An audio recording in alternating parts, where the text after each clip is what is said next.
lot of poo. Yeah, you don't So, want like elephant size. Yeah, no. okay, elephant. Okay, so you know what? Now that leads me to what I want to segue to right now.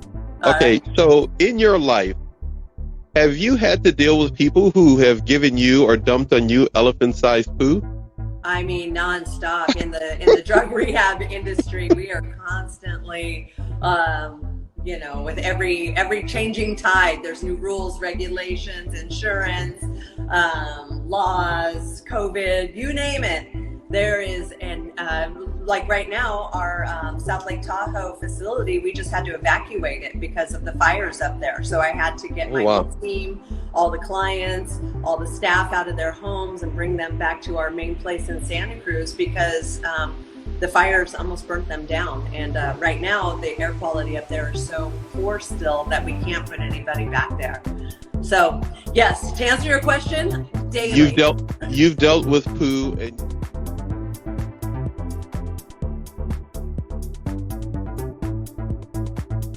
whatever. Okay, so you have had a journey. Others can relate to your journey once they hear it. So let us hear your journey when it comes to recovery, addiction. Tell us your journey. So I was born into a single mom. She had me very young at 18, straight out of high school, and still, a kid herself. I didn't have a father.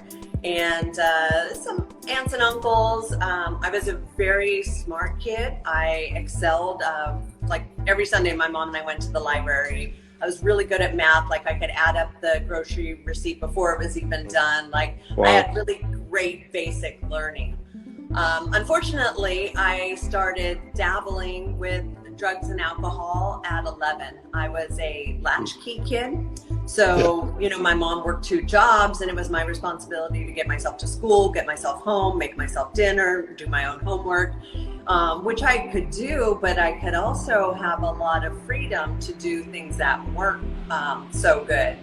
And living in low-income housing, in apartments, I was surrounded with a lot of other kids in a similar situation. So I started getting into trouble really young.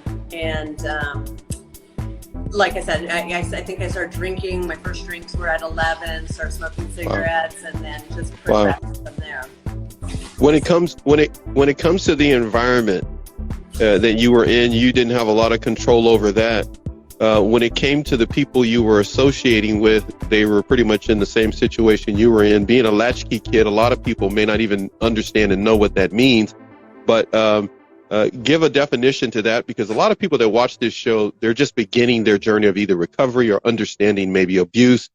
What is a latchkey kid, so people will understand that maybe they were that and didn't even know it contributed to a lifestyle that they end up having later. But go ahead.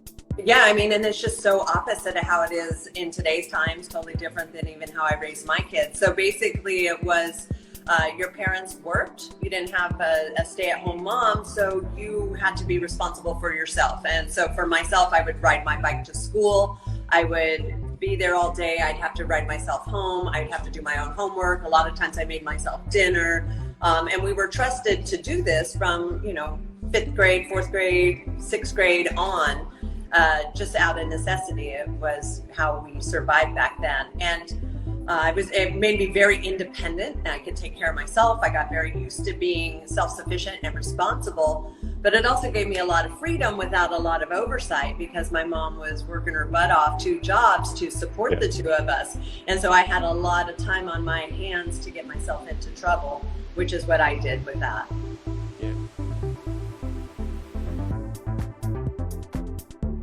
Yeah, and the number of the people, young people that you were around were in similar situation, would you say? Yeah.